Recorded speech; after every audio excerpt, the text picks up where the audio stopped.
Hello everyone, my name is Jamie and today I have a historical book for you. It's called Phoebe the Spy by Judith Griffin, illustrated by Margot Tomes. So, the story of this book is a lot of fun. This is Phoebe.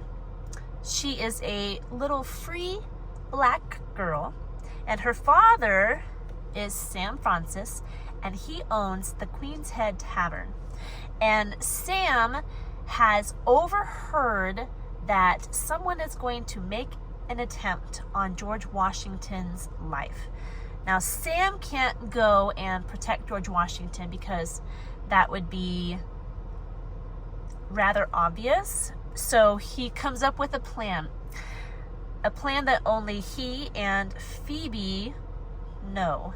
And I can't remember if George Washington is also in on this plan, but the plan is that Phoebe will go and live in the house that George Washington is staying in, and she will serve or be employed as a housekeeper. So she helps with the cooking in the kitchen, she does cleaning, laundry, bed make, anything that needs to be done around the house.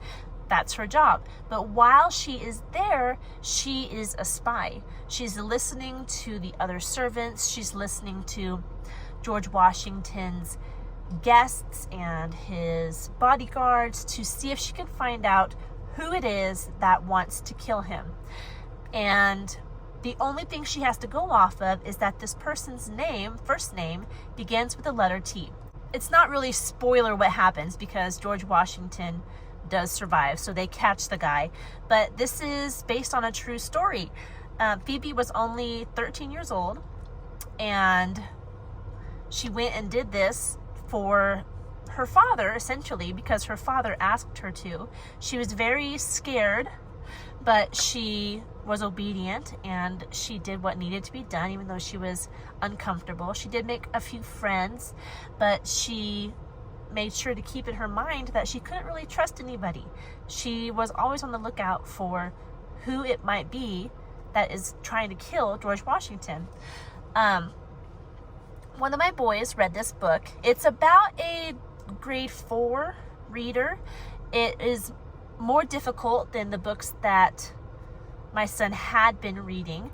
It required him to think a little bit more about what was going on in the story, and there was a lot of political terms that he didn't understand that we talked through, but he was able to read through it with me and he understood the story and he really got into it.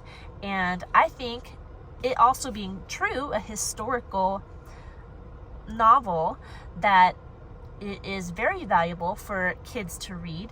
It's a good one to learn to read better, but also has a good story and it's historical. So a lot of pluses with this book. There are a few illustrations. Some of them, I think most of them are black and white, but some of them are colored. And I don't know, I just thought it was interesting. This is another one of those books that I don't mind reading again and again. It's just fun.